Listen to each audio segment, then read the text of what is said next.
thing, having seen everyone else's, they've been brilliant, and I was really quite impressed about how much variation there is on all the presentations. Mine's quite short, you'll be pleased to hear. And what's also interesting from everybody else's is some of the research that you talked about. I think it was the Cookham work about maths resilience scale that I made a note here. Newcastle, Stoke and Buxton talked about. I mean, that's been a big part of my research, and I'm absolutely jealous with green eyes of Michael, my friend Michael Lancaster, who's had a course run by Sue Johnson Wilder, who I absolutely adore, and I knew he'd had it, but it reminded me, and I was like, oh, you're just her #1 fan, I think, at the moment. So anyway, to begin, there's just me, but not just me really. There is also my colleague Natasha Sendula, who I sit opposite with at work. So she has actually been a great sounding board, and she's helped me with some of the actual surveys and questionnaires, and so she has had a big input as well. But as I say, the best laid plans of mice and men often go awry, and I think I was told, and I checked it and it's true, it's from a poem by Robbie Burns, and it's quite appropriate for a lot of us, certainly for me, because I didn't get to complete my research. It was due to a number of reasons, including COVID-19, but I did manage to get some way through, and so that's what I'm sharing with you today. Whether you think you can or you think you can't, you're right. A lot of us have talked about having the right attitude, the right mindset, and certainly this quote by Henry Ford sums it up. And it also highlights, what I want to address in our resit GCSE students, what I want to help them overcome, and what I want to challenge in them, to try and instill into them the right attitude and the right mindset. A positive mindset can really make a big difference if they can actually get to that point. So I mentioned before, I'm the #1 fan of Sue Johnston Wilder, and about 2 years ago I was on a Maths Hub course, and it was about building mathematical resilience, and she was a key speaker, and she's an associate professor at Warwick University, and her specialist subject is maths education, and she does talk a lot about maths anxiety, how it is real, it exists, it's distinct from normal anxiety and from exam anxiety, and it can cover the spectrum, not just with the learners that aren't getting the grades they want and aren't achieving this magical #4, but can exist in people who are doing PhDs and maths. It's not just peculiar to students that struggle with maths. And she talks about ways that you can actually overcome maths anxiety by developing maths resilience. Again, hence the reference to the maths resilience scale, which I'll come back to.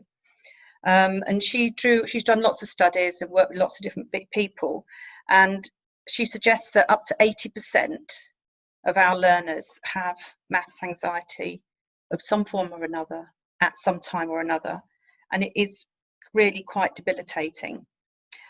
She kind of starts by, when she opened her address, she started by talking about how we're born to be naturally curious, and the only anxiety we have when we're born as a baby is that sort of startle reaction, or jazz hands now, startle reaction, where they hear a loud noise and that sort of thing. So maths anxiety is a learned feeling. It's not new. It was first discussed in the 1950s, and I've got a book by Sheila Tobias, which I looked at earlier today, was that called Overcoming Maths Anxiety, and that was in 1978. So we've been banging this drum for years, and we're still banging it. Maths anxiety, as I said, causes reduced or even backwards progression, which is, I think, what most of us probably experience in our classrooms, and it's especially high in further education, Kelsey-Prees. But as I say, it does affect all levels. In 2002, a guy called Ashcroft, I didn't make a note of his first name, defined maths anxiety as a feeling of tension, apprehension, or fear that interferes with maths performance. It results in negative attitudes and motivation towards maths. And it possibly generates avoidance of the subject and certainly lower grades. So how can we expect our learners to progress if they're being held back by maths anxiety and if they're trying to move forward with a handbrake on? Well, wrong side. So Sue Johnson Wilder, as I say, and others say it's not lost. We can overcome maths anxiety. We can be addressed because we can help our learners to become more maths resilient, developing a stronger base on which to progress. So the resilience being defined as being able to persist and keep on trying, to persevere and to know when to ask for help, which is quite interesting when I listened to the work on the coaching and the way that the students were more with the peer-to-peer coaching with the A-level students, how they actually were more likely to ask for help. So, you know, again, that seems to underpin, support some of these theories. A lot of the resources I've used in my interventions were drawn from Sue Johnson Wilder's work, along with some other very old people that I came across first when I was in schools. Carol Dweck, who's known for her work on mindset. I think I've got those two around the wrong way, growth mindset and mathematical mindset, actually. Those should be the other way around on my slide. But yeah, I mean, the kids have been introduced to that in schools from years and years ago, but it's still worth, I think, underpinning the work to help develop their maths resilience. Okay, I've referenced loads of studies, as I say, I've referred to some. There's loads of things out there to read. You could just never have to stop reading if you had the time. So what did I do? Well, I developed 4 interventions intended to be delivered face-to-face if you have the time, if you see the students, in the classroom in short sort of 15 to 30 minute sessions, and preferably in the autumn term. But in addition, teachers are expected to kind of keep referring back to these so that it becomes not just a one-hit wonder. That's something you do in autumn and then forget about for the rest of the year. The idea is that there are resources there to continually refer students to it and also to refer the staff to it, to keep them in a positive mindset, because it can be quite demoralizing when your students are struggling, you know, consistently. So it's for everybody, really. Yeah, Our Amazing Brain, basically saying the brain's a muscle. Lots of research out there about how you can build brain cells now. You can't, just because you can lose them, now you can buy them back. I'm really hopeful of that myself. Having lost many over the years, hopefully I can get a few back. And also that, you know, the exercising builds strength, you know, educating the students or reminding them about the synapses, how repetition can support that, their learning, and just getting the science behind it, and sometimes just giving them a bit of hope, because I think a lot of them do feel quite hopeless sometimes. But also giving them some little exercise in the learning theories, which I know is quite out. There's a school of thought that says they're all a bit out of date, but actually they're kind of a nice way of the students focusing on themselves. So it's about them learning, oh, my brain does that. Oh, this is my learning style. I'm a bit of this and a bit of that. So they're starting to own their own awareness of being able to learn and maybe thinking, oh, maybe I can do this. Maybe I don't need to give up now. The Power of Yet, the next one, that's very much the stuff on growth and fixed mindset.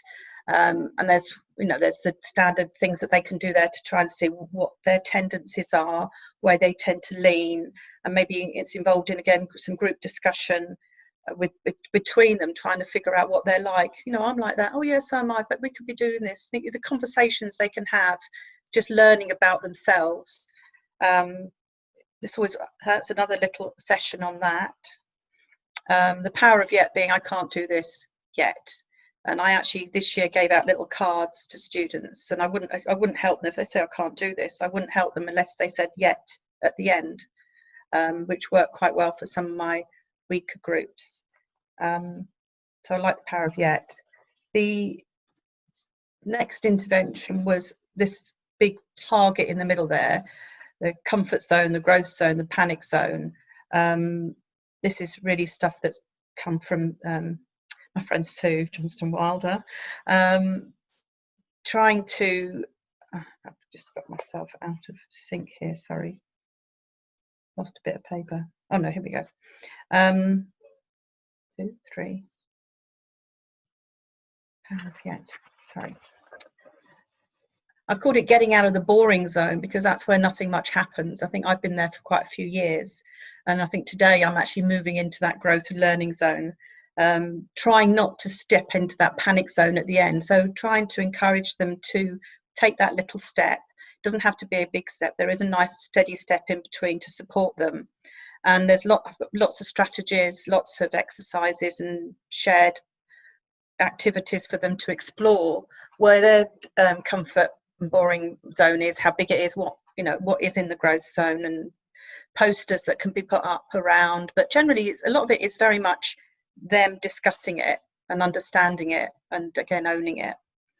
The brain flipping one, I'm sure a lot of you are aware of it, is the idea that when you lose it, when you flip your lid for whatever it is in life, you actually become exposing a very vulnerable part of you, which you can't think straight, you can't learn. This is a lot of the maths anxiety, and they actually the fight or flight reaction that Michael referred to as well in his presentation, and how that is a real thing. So it kind of was trying to encourage them, when they start panicking, when they see those problems they can't do, not to give up, but to actually try and self-calm. And 2 years ago, I had a group of 8 girls who were all sitting GCSE maths. I think most of them were third time, a couple second time, absolutely brilliant in lessons. Couldn't fault them. They were like way up on the, almost 5s, but you put them into an exam environment and they flunked, just couldn't do it. And it was stopping them progressing. And I found out about this hand-brain thing, and I was lucky that there were both, all the girls were in 2 classes but in small groups, so I was able to sort of gather them, and we talked about how we can calm ourselves down when we feel the panic coming in.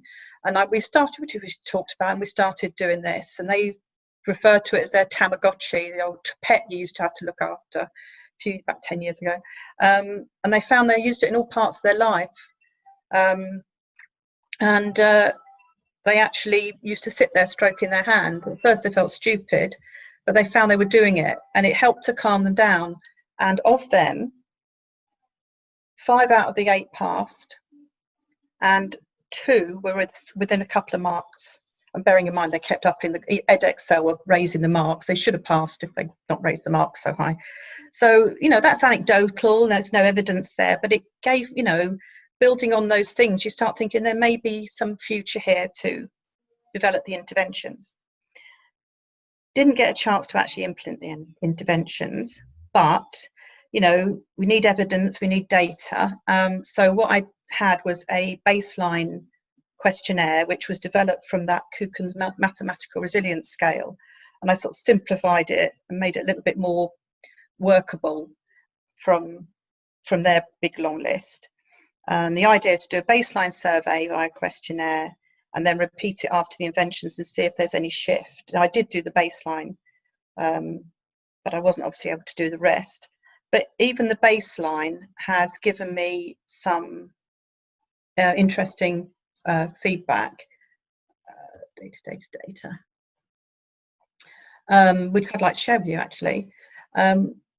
Only had 68 responses initially from the 120 students, but in hindsight, that's because it was assessment week, and I think attendance is low, so note to self, don't do it in assessment week. But the responses were categorised into 4 main themes. So you had value. Do they value maths? What value do they give to maths? Do they struggle? Do they accept that you need to struggle in order to learn? Mindset, how they're fixed or growth mindset, what their attitudes are. And then the 4th theme is resilience. So from the value, had nearly 2/3 valued maths to some extent, which was good, but quite low, but we'd like to see a bit higher. I think what was frightening was there was 7% that said it wasn't even necessary, saw absolutely no point at all. And so I thought that was quite frightening. So I'd expect to see after the intervention, certainly that 7% really drop, and hopefully the other 2/3 move much further around as well. And the mindset, that was good to see that 3/4 actually most students have a positive mindset about the possibility of improving their maths. And 2/3 actually believed they were actually quite good at maths. That was quite nice to see. And over half enjoyed it, which I didn't expect to see. And obviously these attitudes need to transfer over to improving their resilience, and the idea of persistence, perseverance, asking for help. So that still needs a shift there. The other thing is this data was collected at the beginning of February, so they'd already had input in the classroom from myself and my colleague, and we're people that have that positivity in our pedagogy. So I'm not sure how that was already built in before we did the baseline. It'll be interesting to compare when we repeat this in September, fingers crossed, whether there's similar results in the baseline from February to September, different set of students, obviously. The struggle, not much was learned from that bit, so I've not really put anything up about that. But resilience, 70% of students said they felt stressed when taking maths tests and exams, which we're not surprised about. But I didn't know if it would be as high as 70%. Obviously, a key performance indicator, if the intervention has any impact, would be to see that reduce significantly. And I think that would be really quite key to whether or not the interventions are beginning to work or have any impact at all. I said it would be short. Next steps, I think repeat it again in September, hopefully through the autumn term, and be able to report on it in January. A recent conversation, or yesterday's conversation with my head, has said that, you know, we'll probably be repeating it through the whole college. So there's got to be some CPD. I've got to share the interventions and do some CPD with other colleagues off the we've got 7 sites at Warwickshire, so it may not start in September, maybe a little bit delayed. But the idea of having a larger sample size should improve the data, validity of the data, and as I say, hopefully have a bigger impact on the students. So all being well, which we don't know about, it'll all start again in September. And that's it. Thank you very much.